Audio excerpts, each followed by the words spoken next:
Bom dia, pessoal. Eu sou Karine Penha, psicóloga clínica. Hoje atuo com orientação online e estou aqui para falar sobre a síndrome do ninho vazio. O que é a síndrome do ninho vazio? Quem já ouviu falar sobre isso? Provavelmente quase todos vocês já ouviram falar. Ninho vazio seria aquele período em que os filhos saem de casa, totalmente esperado no processo evolutivo. Já a síndrome do ninho vazio seria o sentimento de desconforto provocado por este período de desenvolvimento. Como todo e qualquer outro período de transição, né? Por exemplo, quando se casa, quando se tem o primeiro filho, enfim, todos esses processos evolutivos, eles nos demandam muito, porque é um processo de transformação. Todo o processo de transformação gera sensações de perda, né? E também vai nos trazer alguns ganhos. Mas a síndrome do ninho vazio é o foco nessas perdas, né? Os sentimentos associados a essas perdas. Bem, o que é natural e o que não é natural? Natural que a gente se sinta triste? Natural que a gente se sinta perdendo alguma coisa, natural, porque a gente vai ter que se reinventar, se redesenhar, né, daqui para frente com uma relação diferente com os filhos. O que não é natural? Não é natural que essa tristeza perdure por muito tempo. Não é natural que essa tristeza, esse incômodo, esse desamparo comece a criar conflitos entre pais e filhos que afastem mais os filhos do que aproximem. Não é natural que isso me gere um sofrimento tão grande que eu venha a desenvolver uma depressão, por exemplo. Então, como é que a gente pode passar por esse período? Como é que a gente pode lidar com esse período, evitando de alguma maneira adoecer, né? Então, o que é importante? Esse sentimento de perda, ele está ligado à identificação do papel materno e paterno, ou seja, eu me identifico como mãe, me identifico como pai, e na medida em que o filho sai de casa, quem sou eu agora? Então esse é um período em que os pais, eles precisam se reinventar, e é um período difícil porque normalmente é um período que corresponde com um período de aposentadorias, que pode corresponder com menopausa, que corresponde com uma série de outras perdas. Quando tudo isso acontece junto, é realmente mais complicado. Agora, o que a gente pode fazer para evitar que essa tristeza que é natural que a gente sinta se transforme numa depressão? Então, a minha dica é, para aquelas pessoas que os filhos ainda não saíram de casa, é importante começar a resgatar os teus desejos pessoais, individuais, antes que o teu filho saia de casa. Além de mãe, quem tu és? Além de pai, quem tu és? Tu és um profissional, um marido, uma esposa, uma filha, um filho, um amigo, uma amiga. Tu desempenha outros papéis na sociedade que não só o papel de mãe e pai. E esses outros papéis é que a gente precisa resgatar. A gente precisa resgatar as amizades, a gente precisa resgatar o papel com a família de origem da gente, a gente precisa resgatar o papel profissional para quem tem uma profissão e para quem trabalha. Para quem não tem, buscar novas fontes de interesse, aprender alguma coisa, participar de grupos sociais.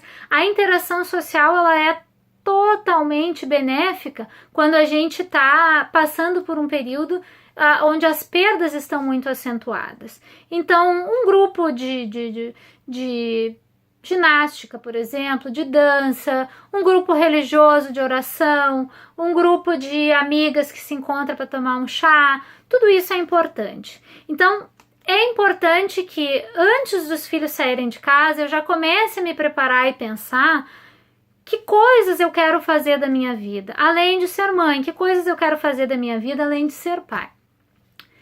Tirando isso, a gente ainda tem uma outra questão que é o casal, porque quando o filho sai de casa, o casal fica, né? Para aqueles que ainda permanecem casados.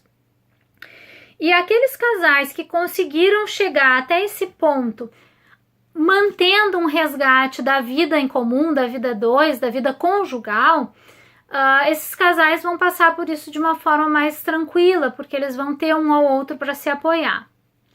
Aqueles casais que de alguma maneira mantiveram o centro da sua vida em função dos papéis de mãe e pai e quase nada em relação à vida conjugal, esse casal vai ter mais conflitos e mais sofrimentos, sem dúvida nenhuma, e vai precisar talvez buscar ajuda para se reinventar, né? Porque quando os filhos saem de casa, a gente se obriga a olhar para a gente e também para nossa relação conjugal, né?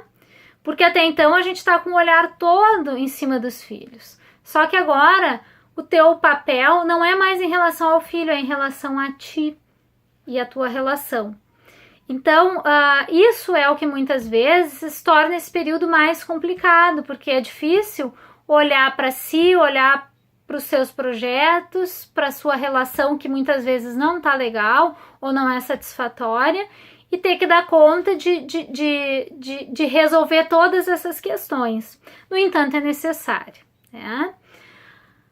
Para aquelas pessoas que já passaram por isso e que se sentem muito deprimidas, que sentem que não estão conseguindo fazer esses resgates, eu indico buscar um profissional da área da psicologia, bem como buscar essas atividades que eu citei antes, né? Atividade física. Que atividades são importantes nesse período da vida? Atividade física é muito importante. Qualquer atividade que te coloque num grupo social é muito importante. A atividade de aprendizado, não importa o que, é importante. Aprender algo novo é algo que demanda a gente e que nos enriquece muito e que nos coloca em contato com outras informações, com outras pessoas. Resgatar projetos, resgatar amigos, fazer novos amigos, tudo isso vai ser importante. Mas para quem já está com uma sintomatologia importante que não está passando, é importante buscar um psicólogo, é importante buscar um profissional.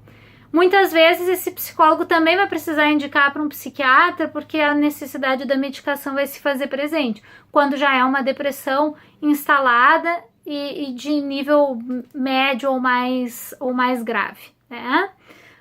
Algumas vezes o processo de psicoterapia associado com essas outras atividades já vão ser suficiente para que tu possa passar por isso de uma forma mais saudável, vamos dizer assim, né? Com menos sofrimento.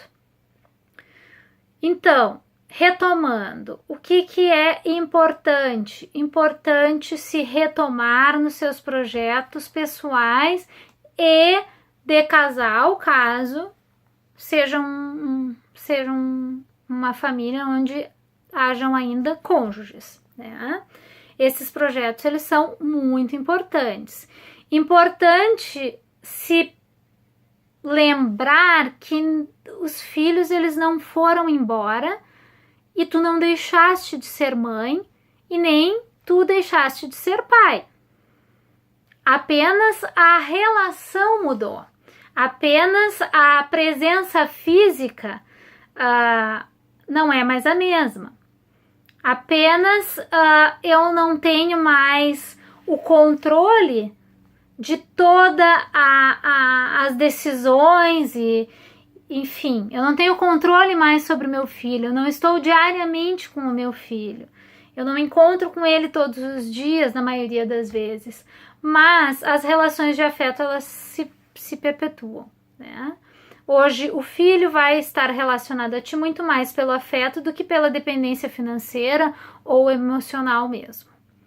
Então, mãe e pai que estão passando por isso ou que vão passar por isso, busquem se reencontrar com os desejos de vocês, com outros papéis além da maternidade e da paternidade, porque esses papéis vocês vão continuar exercendo de mãe e de pai, só que de um jeito diferente, um jeito mais distanciado do ponto de vista físico e do ponto de vista da dependência. No entanto, talvez e muitas vezes mais aproximado do ponto de vista afetivo. Eu espero ter podido contribuir, né, nesses poucos minutos, onde tentei ser breve e rápida, para que o vídeo não se torne cansativo e que as informações básicas possam ser contempladas. Qualquer dúvida, eu fico disponível para responder. Deixa lá a tua questão na minha página, no Facebook, Psicóloga Karine Penha. Se não tiver dúvida e tiver um outro tema que gostaria de ouvir, por favor, deixa lá a tua sugestão e, na medida do possível, eu vou tentar esclarecer e gravar os vídeos. Muito obrigada por me acompanhar até aqui e nos vemos na próxima semana.